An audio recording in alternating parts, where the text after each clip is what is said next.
Yo, Geeks, tudo em cima? Vamos aqui a mais um Pergunte ao Pochita, o nosso quadro de perguntas e respostas de Chainsaw Man, na qual toda terça-feira, 4 horas da tarde, você pode mandar sua pergunta lá na nossa aba de comunidade do canal. Viu a arte aparecendo na sua timeline do YouTube? Mande sua pergunta de Chainsaw Man, assim como o Matheus SLC, ou SIC, nunca sei.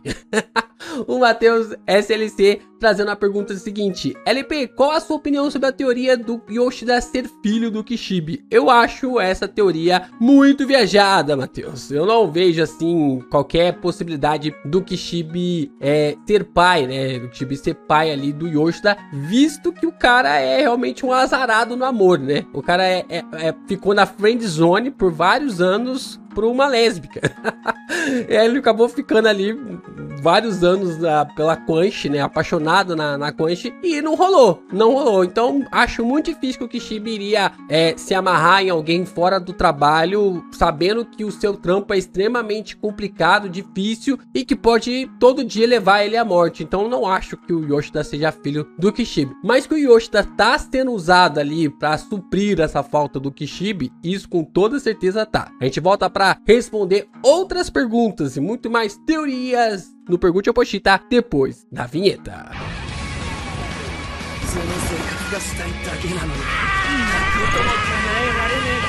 O Goku Gamer XG, ele traz uma pergunta aqui bem interessante aqui sobre a Yoru e a Asa. A Asa é uma híbrida ou o quê? Porque normalmente os híbridos têm gatilhos que podem usar para se regenerar e tal, enquanto ela não tem. Muito boa pergunta. Vamos aqui na wiki, que tem uma definição bem interessante aqui sobre a lista dos demônios, né? Nós temos os demônios normais, né? Que são ali os demônios que já apareceram em Chainsaw Man, né? Alguns só foram citados, outros tiveram as suas imagens. Nós temos os demônios primordiais, né? Que são os demônios que estão tacando medo na raça humana desde quando a raça humana existe, né? Aí nós temos o demônio da escuridão, o demônio da queda, o do envelhecimento, também da morte, estão colocados ali como demônios primordiais. Nós também temos os demônios reencarnados, que são aqueles que conseguem ir para o inferno e voltar para a terra, né?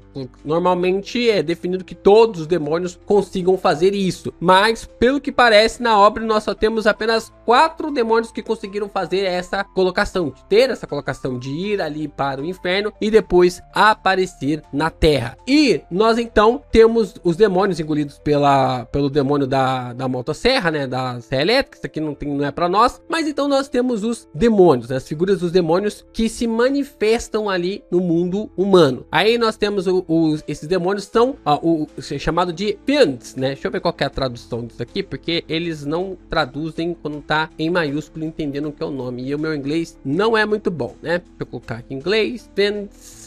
Para japonês piorou, né? Cadê? Português. Demônios. Olha só. Demônios são demônios que possuem um cadáver. Mas esse tipo de demônio é em que definição? Deixa eu colocar aqui no chat GPT. Deixa eu ver. Cadê? Agora eu fiquei curioso, porque a gente tem Demon, Devil e Fiends. Eu não conhecia essa definição de Fiends. Fiends é usado para que tipo de demônio no inglês? Eu não conhecia esse termo. A palavra Fiend é usada geralmente para descrever um tipo de demônio ou criatura maligna, mas tem um tom um pouco específico. Aqui vai o panorama. Significado de Fiend no contexto de demônio: ser maligno ou infernal. É um termo que pode ser usado para qualquer entidade demoníaca, muitas vezes associada ao inferno ou ao mal puro. É comum em literatura gótica, fantasia e RPGs. Tem aqui da forma: demons são caóticos e malignos, vindo do Hades. Devils, legais e malignos, vindo do Nine Hell. Yogoloths, neutros malignos, ou seja, em D&D, Fiends é um termo de guarda-chuva para todos esses tipos. Tá. Então é quase como se fosse ali algo para meio que englobar, né, os Yogoloths, né, a base desse termo aqui. Não, é ofensivo ou cruel, né? Tá. O ofensivo ou cruel, em uso metafórico, Fiends pode descrever uma pessoa extremamente cruel ou perversa, como em Ten Fans Mother than Hell, né? Então, basicamente, são demônios. Fiends são consideravelmente menos poderosos que seus equivalentes demoníacos e são capazes de usar versões atenuadas de suas respectivas habilidades sobrenaturais. Eles podem se regenerar bebendo sangue e obter força com isso, mas ao contrário dos híbridos, podem morrer se forem mortalmente feridos. Tá. Então aqui, pelo que parece, é colocado aqui como se a própria Asa fosse também um Fiend, né? Que é quase uma fusão ali de personalidades entre o ser humano, que é o portador ali do poder, e também ali o demônio. Então essa colocação é quase como se fosse para, tipo assim, um tipo de demônio mais fraco, né? Tem ali um tipo de habilidade mais fraca, é uma versão mais fraca daquele demônio. Então a Asa e a Yoru são um pouco diferentes, porque a Asa, ela meio que, tipo assim, absorveu totalmente o demônio da guerra, né? Absorveu o demônio da guerra totalmente, e podem funcionar ao mesmo tempo, né? Elas podem agir ali ao mesmo tempo, por isso que tem essa diferença, né? Eles são classificados ali como Fiends. Eu ainda acho que ainda não dá para colocar. A Asa é uma classificação própria, né? Porque todos aqui de baixo não se comparam a Asa e também ali a Yoru, né? Tipo, a gente tem ali o demônio das unhas, a Power, o Ben. Eu acho que nenhum deles se compara ali com a Yoru e a Asa, porque a Asa ainda é Asa e a Yoru ainda é Yoru, só que controlando ali o corpo da Asa. Mas teoricamente são colocados ali como Fiends aqui nessa tradução. É complicado porque não tem bem nenhum termo de tradução, né? Não sei se vocês são mais fiéis do que eu aí no universo de Chainsaw Man. Qual que é a tradução aí que a Panini usa para Fiends, né? Essa nomenclatura aí no RPG que é colocado para esses seres, essas criaturas malignas. Mais uma coisa eu sei, que você não pode ser maligno ao ponto de assistir todo esse conteúdo e não deixar o seu like, de se inscrever aqui no canal e também de não compartilhar esse vídeo com seus amigos. Olha só, é importante você continuar reagindo aos nossos conteúdos para que o YouTube divulgue ainda mais nossos vídeos pela plataforma. E é claro, você também pode compartilhar os nossos conteúdos e ao mesmo tempo fazer se tornar membro lá do canal do Geek Brasil. Tá mandando bem lá nos conteúdos de Chainsaw Man. Toda semana tem análise, tem review, tem quadros de perguntas e respostas. Então clica aí embaixo, se torne membro e continue a fortalecer ainda mais os vídeos do Geek Brasil. O João Pedro Martins, ele traz a pergunta que todo mundo quer saber: já podemos desistir de ver o demônio do sangue na parte 2? Olha, eu acredito que não. Não solte a mão ainda, mas não crie expectativas. Eu já tô com a expectativa menos 10 de que o demônio do sangue venha a aparecer e tudo mais, porque eu não sei, porque eu esperava que cada demônio assim como fome, morte, a guerra, o controle, que são demônios realmente assim absurdos, eles fossem aparecendo a cada parte. Só que fome e morte já foram inseridos na mesma parte, né, que é a segunda parte. Então eu não sei se Chainsaw Man tá caminhando pro seu final. Talvez a gente esteja realmente visualizando ou tendo a mesma dúvida que a galera que teve quando a primeira parte estava acabando, né? Quando a primeira parte estava caminhando ali pro seu final. Então, eu não sei se a gente deve ter esperanças de que o demônio do sangue possa vir a surgir ou não. Mas, se bem que sem o demônio do sangue, sem mais aliados, vai ficar muito difícil pros caras, né? Tanto pro Denji e também ali pra Asa, derrotarem ali o demônio da morte, o Fake Sal e também o demônio da fome. Então, cara, eu acho que o Fujimas vai ter que se virar. Vai ter que se virar para conseguir ter tempo aí para trabalhar a Power aí para um combate. Power não, né? O demônio do sangue aí para um combate, para uma luta específica entre os personagens que podem vir aí para lutar contra o nosso Mano Denji. O Caio VM também traz uma pergunta aqui relacionada ao Kishibe. Pergunta polêmica: cadê o Kishibe? Será que está tramando alguma coisa ou até agora está tomando sua cerveja? Cara, boa pergunta, hein? Boa pergunta. Eu acho que 90% dos problemas do Denji dessa segunda parte seriam resolvidos se o Kishibe estivesse por ali. E o melhor é que ele largou a Nayuta. Tipo assim, ó, toma aqui a Nayuta, estou te entregando aqui, você vai cuidar dela, vai criar o demônio do controle, eu não tô nem aí, você se vira ali com ela, eu não vou criar esse problema, é seu problema. E depois não apareceu mais. Mais de 100 capítulos depois o cara não apareceu. Olha o inferno que o Denji tá vivendo e o Kishibe não surgiu, não apareceu. Eu não sei se tudo aquilo que levou, porque o Kishibe, pelo que nós sabemos, o próprio Kishibe, ele se rebela. A Makima, ela tinha um pacto contra o primeiro-ministro, né? Um pacto ali com o primeiro-ministro do Japão. Então, o Kishibe ter feito aquilo com a Makima pode ter sido considerado um crime contra o governo, né? Contra um crime ali com o primeiro-ministro do Japão. Então, não sabemos se o Kishibe está preso. Eu acho muito difícil o Kishibe estar preso, por causa que no último capítulo ele entrega a Nayuta, né? O último, penúltimo capítulo, ele entrega a Nayuta ali pro Denji cuidar, né? Pra realmente prosseguir nos cuidados da garota. Agora, é uma excelente pergunta. Juntar o Kishibe, Leopold de Black Clover e Yamato de Naruto, os dois a 80 km por hora, quem tá mais sumido da obra?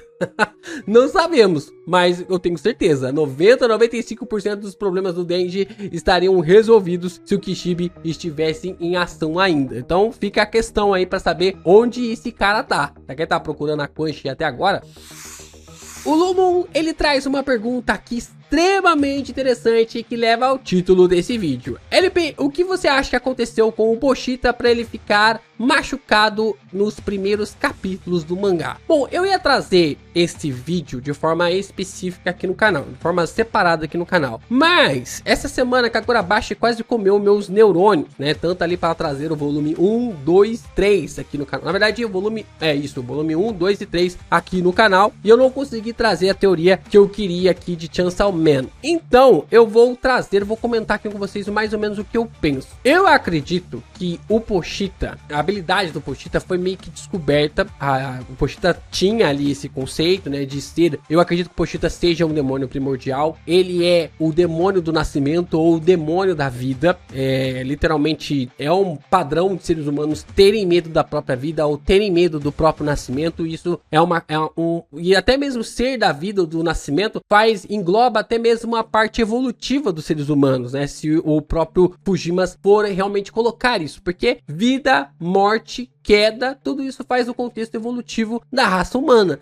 O fato é que eu acredito que o Pochita, conforme ele foi lutando contra os demônios no inferno, e ele foi engolindo esses demônios, esses medos foram aparecendo, tanto a fome, quanto também o controle, quanto a guerra, quanto também a morte, perceberam que poderiam usar o Pochita para os seus próprios propósitos. Olha só que interessante, a gente tem o controle, tem um simbolismo sobre ditadura, né? Quer controlar tudo, quer ter ali tudo sobre o controle. A guerra tem um controle sobre o que? Guerra, né? Tem ali basicamente querendo o mundo, os países guerreando e tudo mais. Fome é fome, né? Quer que as pessoas passem fome, passem necessidades e acabem temendo ela ainda mais. E nós então temos o que? Temos a morte. A morte, ela quer simplesmente que as pessoas morram, sejam consumidas ali, consumadas, ao ponto de que até mesmo a humanidade venha a perecer e a desaparecer. E essa encarnação da antiga Kiga, né, da antiga fome, ela tem um aspecto de que ela quer morrer. E para ela morrer, a humanidade precisa parar de existir, não existir mais. Porque quando existir um humano, a humanidade sempre vai temer a morte. Então, na minha visão, a gente tem aqui dois, mais ou menos, que é a fome e também ali a morte, que querem o Pochita para agir os seus propósitos, mas para tirar tanto o controle contra a guerra de cena. Mas elas estavam meio que lutando por fora. A morte só estava observando que o controle e a guerra estavam realmente disputando o Pochita, e nós tínhamos ali a fome também só analisando o que estava acontecendo, mas até então simplesmente esperando o momento certo para dar o bote. Como a gente viu, ela é uma paspalhona e acabou sendo derrotada ali pela morte facilmente, né, rapidamente. E agora temos o controle e a guerra. Agora sim, agora a coisa escalona para algo maior, porque o controle sem guerra, sem morte e sem fome, o controle ele dá ali uma vida boa para os humanos. Dá uma vida boa, com muitas aspas. Você tem uma segurança, você não vai ter um lugar ali mais onde as pessoas morrem, ou um lugar onde as pessoas elas, digamos assim, elas não têm mais guerras, não lutam mais entre si, não passam mais fome. É um lugar realmente maravilhoso, mas onde que está a liberdade? Onde está ali o propósito da escolha, de querer escolher algo, né, de tentar escolher algo? E isso era algo que a Makima, ela não queria dar o controle para as pessoas, ela queria estar no controle. Então era por isso que ela queria o Pochita. Ela queria o Pochita para anular as suas três irmãs, para que o Pochita devorasse as suas 3 irmãs e ela pudesse estar no controle de tudo. Por mais que os seres humanos seriam beneficiados em cima desse controle, mas até onde seria esse benefício? Ou esse benefício não seria apenas algo marionetado, né? Não seria ali um controle por detrás? Será que esse benefício valeria a pena? E a situação da Yoru, por que a Yoru é colocada como a pior vilã? É por isso que a Asa tá falando sobre isso, dela ser a pior vilã. É que, meus amigos, pensa sobre si. Você tem ali o Pochita devorando o controle, devorando a morte e devorando a fome. Aí você tem humanos em que o medo sobre a guerra está em seu ápice. E os humanos não morrem mais. Os humanos não morrem mais, não tem mais problemas com morte, com fome ou com controle. E a guerra está no seu ápice. O que acontece? Guerra para todo lado. Vai ser um apocalipse geral de guerra e é exatamente isso que a Yoru quer. Exatamente isso que a Yoru quer. Então, se ela conseguir fazer com que o Pochita devore tanto ali o controle, a morte e a fome, as pessoas vão guerrear para sempre e vão ser imortais no meio dessa guerra. E a guerra então vai se tornar o Deus Supremo, né? O demônio supremo acima de todas as criaturas. Cara, olha só que coisa absurda. E era exatamente por isso que o Pochita tava fugindo do inferno. Pelo menos essa é a minha visão aqui sobre o Pochita. Porque o Pochita meio que descobriu essa habilidade, né? Que ele acabava devorando ali os demônios. E essas criaturas, né? Tanto o controle quanto também ali a guerra, a fome e a morte, entenderam que poderiam usar o Pochita para atingir os seus objetivos, atingir os seus ideais. Então eu acho super válido pensar que tanto o controle quanto a guerra lutaram com todas as forças para ter o Pochita em suas mãos. Mas no meio do embate ali contra as 4, o Pochita foi nerfando. Não é à toa que as ogivas nucleares, o nazismo, o fascismo, o comunismo, tudo isso tá dentro ali do Pochita, né? Os demônios relacionados a essas criaturas ou até mesmo essas divisões políticas. Tem muitas coisas ruins ali dentro do Pochita. E isso é engolido, é apagado da história e até mesmo ali quando a Makima tá conversando ali com o Kishibe, ela fala sobre todas essas nomenclaturas e o Kishibe não faz ideia do que tá rolando, porque quando o Pochita foi lutando contra elas e elas queriam o Pochita sobre o controle delas, o Pochita foi tomando essas habilidades, foi tomando ali esses filhos que vieram da derivação dessas criaturas. Então pelo menos é nisso que eu acredito. O Pochita ficou só os frangalhos porque as 4 se juntaram ali pra meio que tipo controlar o Pochita. Era uma guerra entre as 4, mas ao mesmo tempo era uma guerra das 4 contra o Pochita. O Pochita conseguiu nerfar boa parte ali dos poderes delas. A Makima conseguiu se reconstruir, na toa que ficou extremamente apelona no final da primeira parte. A guerra tá se reconstruindo e a morte também passou todo esse tempo, como a gente já viu algumas partes, algumas observações, também se adaptando, né? A gente